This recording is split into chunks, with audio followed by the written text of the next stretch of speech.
Yeah, so breaking news. In what is being described as the most daring counterattacks in recent history, the Biafra Defense Force has launched a devastating strike on the main major zoo army barracks in Anambra.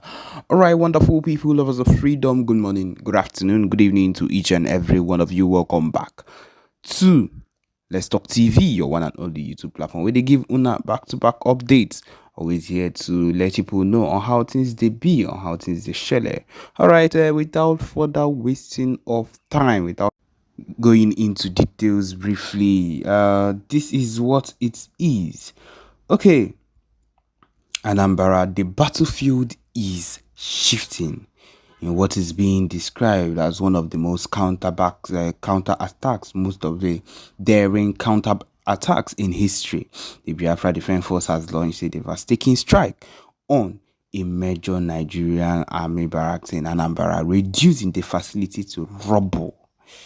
This move comes just hours after a reported military crackdown in Nnewi, where zoo forces allegedly stormed civilian areas in an aggressive operation. Let me change the tone, or let me restate, or talk about it again.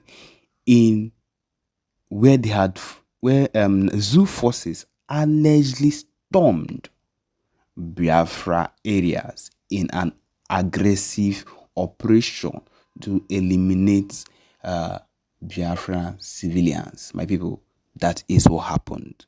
Nothing more, nothing less. And that is why this counterattack is happening right now.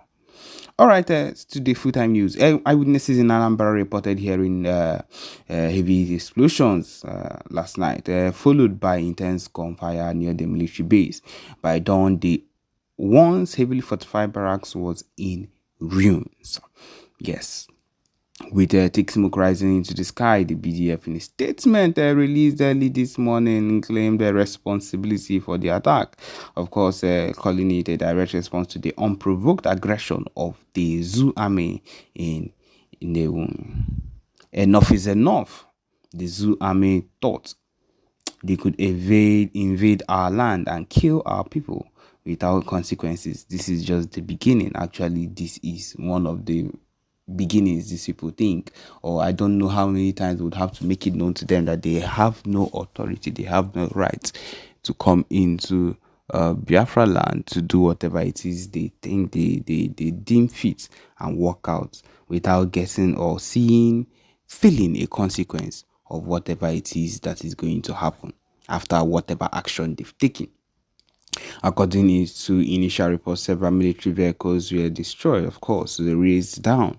The unknown number of zoo soldiers were seriously wounded. This attack has sent shockwaves across the country, with security forces scrambling to assess the full extent of damage. My people, they would never want to accept fully that this was a full-time takedown. I believe one way or another, it is something that they would want to hide or not want to let everybody know, because of course this weakens their defenses. Okay, the BDS retaliatory strike follows a brutal military operation that took place in Nnewi. Now they are talking about what actually happened that led to this attack. Where sources say zoo forces are carried out mass arrests and burnt homes and clashed with pro-Biafra supporters. Of course, they call anybody pro-Biafra supporter. So far as you are Igbo, they would say anything. Witnesses claim soldiers moved to house, searching for individuals suspected of having ties with the separatist movement. A local resident speaking anonymously described the horror. They said they came in at night and they made a whole lot of noise. Many people ran, of course, to the bushes.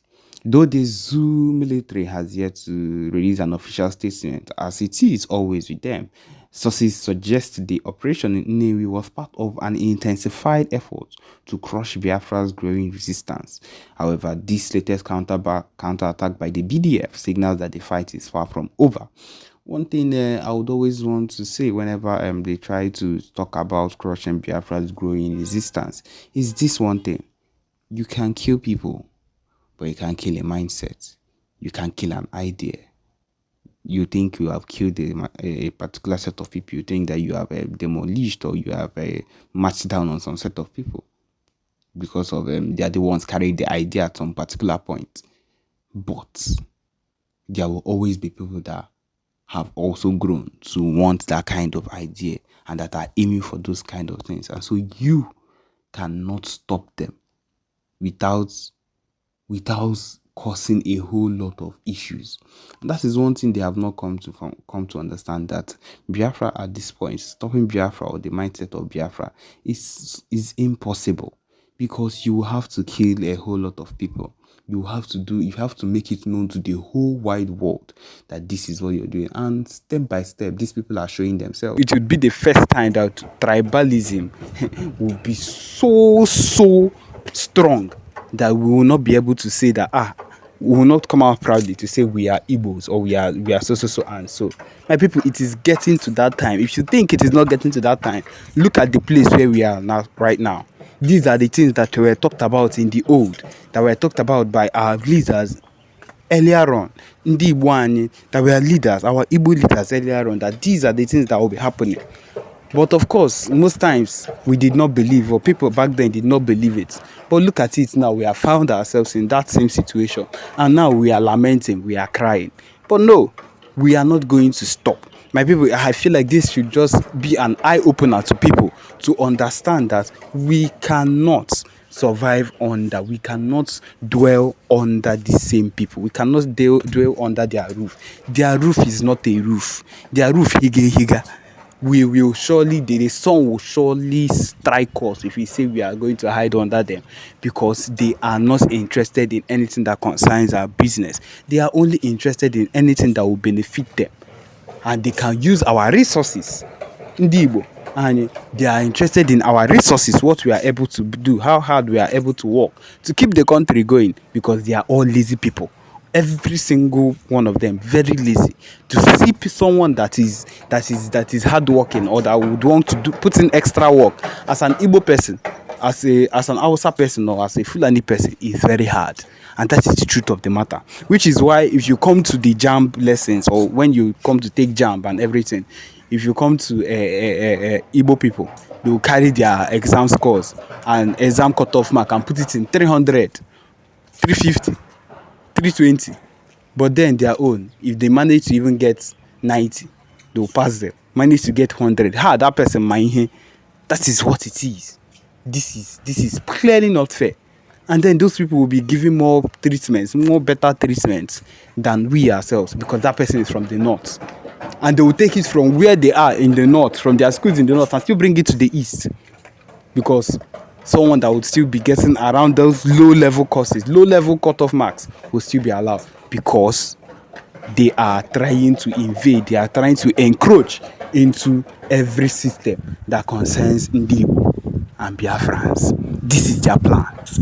Now, putting all this command. There was a time that Buhari came out and said the same thing, and the backlash was so much that, of course, it was not. Now, it's looking at it. It's happening the second time, should let you know that this thing is something they've had in mind. This thing is a plan that they've had right from time, to make sure that we bring these people down to their feet. We encroach into their land. We make sure that we take over their land.